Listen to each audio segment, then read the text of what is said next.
Olá, gente, tudo bem? Vamos dar continuidade ao nosso capítulo 35, que é Estados Unidos e América Latina no século XIX. Na aula anterior, nós trabalhamos exatamente com os Estados Unidos, né, nesse século, no século XIX, mostrando aí a expansão para o oeste, guerra civil, né, e agora nós vamos trabalhar com a América Latina, né, no século XIX, e dando ênfase a dois países, Argentina e México. Né? Aí montei um roteiro aqui para vocês, né, tendo alguns pontos mais importantes, dando uma pincelada, né, assim, na história desses dois países, principalmente pegando a partir dos seus respectivos processos de independência. Então, em relação ao México, né, é um país que ele alcança sua independência ainda em 1810, tá? É uma independência caracterizada por um momento favorável, né? A Espanha, que se configurava como a metrópole do México, né? Estava sob ocupação de tropas napoleônicas, né? E aí, consequentemente, as elites locais, e isso vai ser uma tônica em todo o Império Espanhol no continente americano, se aproveitam, né, elas se aproveitam dessa situação de ocupação do território para poder fazer as suas independências. E aí, no caso, o México alcança essa independência, né, os padres Hidalgo e Morelos lideram o processo de independência, só que ela sofre, como é que se diz, passa por alguns reveses, até por conta da própria derrota de Napoleão, restauração monárquica, né, no trono espanhol, tentativas de retomada desse controle colonial. Então, o processo de independência mexicano, ele como em outros países, né, da América Espanhola, foi bastante conturbado. Tá? Mas, de qualquer maneira, a Espanha não tinha mais forças políticas, né, nem militares e muito menos econômicas para poder retomar esse controle. E aí, com o Tratado de Córdoba, né, assinado em 1821, então você tem a consolidação dessa independência mexicana. Tá? Isso vai fazer com que o México agora possa efetivamente entrar nessa comunidade de nações independentes, de países independentes, né, e aspirar aí uma organização interna para poder consolidar esse poder. Né? Dentro desse contexto, o que a gente percebe aqui? Em 1823, as elites criolhas, né, insatisfeitas com os rumos tomados por esse novo governo mexicano, decidem proclamar a República dos Estados Unidos do México. Então, assim, vocês vejam que quando se fala em República dos Estados Unidos, né, não é porque é uma cópia do seu vizinho ao norte, mas é porque a ideia deles, como de outras elites criolhas pelo continente americano, foi justamente estabelecer um governo descentralizado, tá? Com maior poder, maior autonomia para as províncias, certo? Então isso vai ser um dado bastante interessante. Tanto é que nesse cenário, o que nós temos? Nós temos a emergência de dois grupos políticos, né, ou dois partidos políticos. O liberal, né, que vai defender uma descentralização, e aí há uma grande semelhança com a realidade brasileira, e o conservador, que defende a centralização política, e aí a gente pode estabelecer também essa aproximação com a nossa realidade. Né? É interessante que, embora esses dois grupos divirjam nessa coisa da centralização, ambos defendem, né, a permanência dessa autonomia, defendem um acesso mais restrito à participação política. Então, né, as alternâncias vão governando aí por uma ação de coalizão. Acontece que, né, com o passar do tempo, as disputas entre liberais e conservadores, elas se acirram. E quando há o acirramento, grupos políticos, né, ligados a um ou outro se aproveitam dessa situação para poder ascender ao poder. Né? E aí foi o caso do general Antônio Lopes de Santana, né, que vai se autoproclamar imperador. Então isso é um dado bastante interessante, demonstra, por exemplo, o quão muitas vezes frágeis são as repúblicas, né, os regimes republicanos na América Latina, né, muitas vezes eles ficam suscetíveis à ascensão de governantes com viés completamente autoritário, tá? E acho que esse é um sintoma bastante curioso, né? E ele vai acabar por revogar a Constituição de 1824. Essa Constituição de 24, ela encarna os princípios do liberalismo, né? Então, é claro que quando eu estou falando de liberalismo, eu não estou dizendo assim de ampliação, de participação popular, democracia, não. É de perspectiva de descentralização política, né? E a partir do momento em que ele revoga essa Constituição, o que vai acontecer?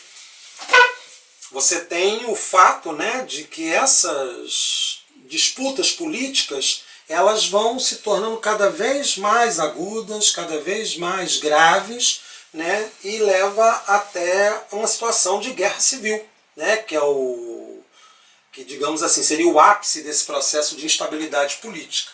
E é justamente nesse contexto de guerra civil que leva ao enfraquecimento do governo, né, porque o governo está enfrentando os seus compatriotas, tem que mobilizar o exército para, né, evitar a derrota do Estado. Então, assim, essas disputas, como elas enfraquecem o país, favorece então a ação de potências estrangeiras. E os Estados Unidos, nesse caso, se aproveitaram dessa instabilidade, né?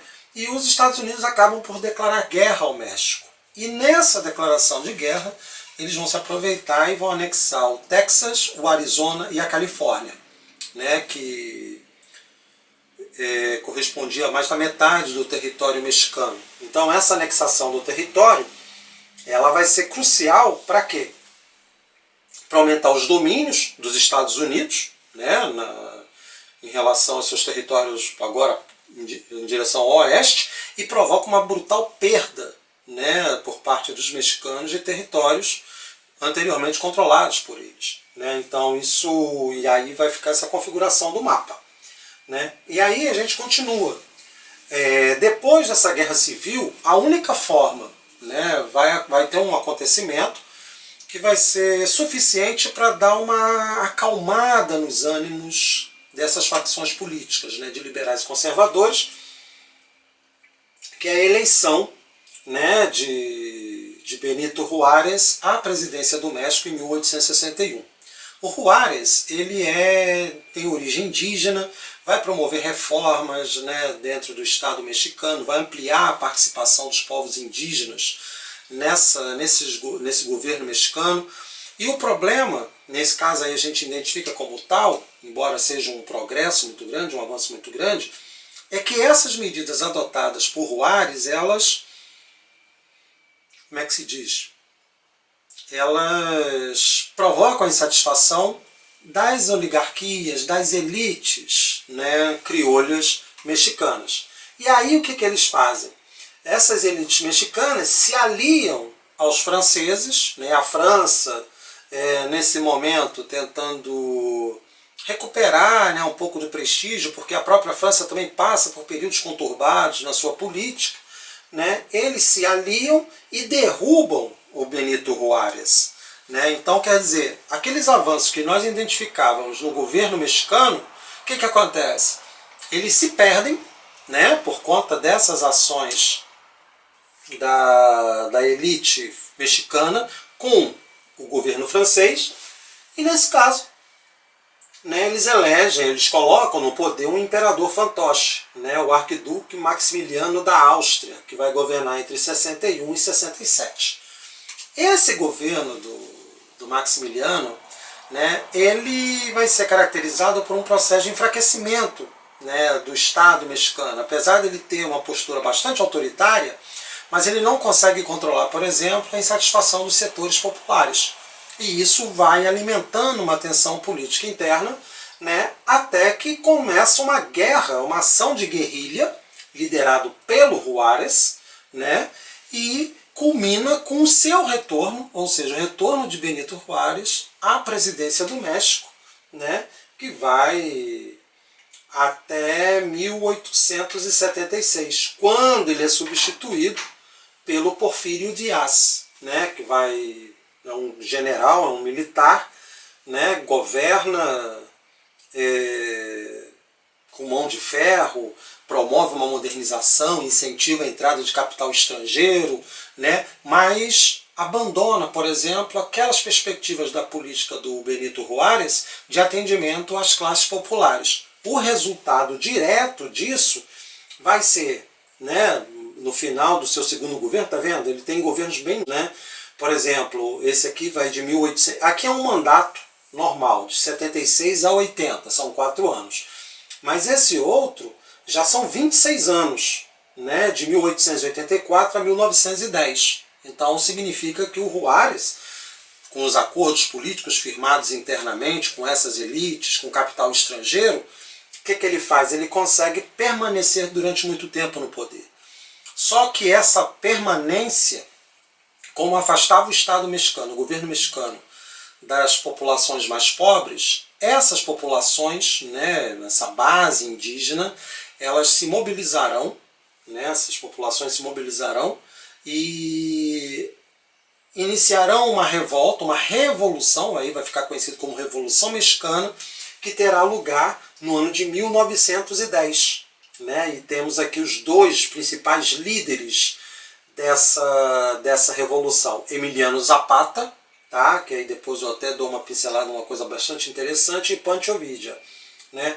Ambos representando os interesses dessas populações indígenas, das camadas mais pobres do México, iniciam um processo revolucionário, conseguem tomar o poder, né? Mas digamos que ingenuamente eles acreditaram que seria possível restabelecer uma aliança com os outros setores da sociedade mexicana para que num governo de coalizão nacional pudessem garantir efetivamente a modernização do México. O problema é que essas mesmas elites que buscaram, né, firmar essas alianças, elas traíram os dois líderes revolucionários e ambos acabaram mortos, né? E aí você tem o fim. Embora nesse momento a Revolução Mexicana tenha sido derrotada, ela inicia um processo de transformações políticas dentro do México, ou seja, os governantes mexicanos perceberam que sem apoio da população, sem a participação efetiva da população, não haveria condições, por exemplo, de manter uma governabilidade, de manter uma estabilidade política. Qual é o gancho que eu quero dar para vocês aqui? Em 1994, né, o governo do México, com dos Estados Unidos e do Canadá, eles estavam prestes a assinar o NAFTA, o tratado, né, um acordo comercial entre os países da América do Norte. Né? Então, o NAFTA é North America Free Trade Agreements. Né? E aí, no sul do México, na região de Chiapas, que é a região mais pobre desse país, né, com grande maioria de população indígena, emerge um movimento revolucionário, o Exército Zapatista de Libertação Nacional, EZLN, que tem como principal líder, né, um acadêmico que se auto-intitula Subcomandante Marcos. Né? Mas por que ele se chama subcomandante? Por que ele usa esse título? Porque ele diz que o verdadeiro líder do processo revolucionário é Emiliano Zapata. Então o nome, né, do movimento cabeçado pelo subcomandante Marcos e tendo, né, nas suas fileiras inúmeros indígenas, é homenagem ao Emiliano Zapata, um dos líderes da Revolução de 1910. Ok? No próximo momento aí a gente vai falar sobre Argentina, o nosso vizinho aqui, e que tem tem algumas questões políticas, alguns problemas políticos muito grandes com o Brasil.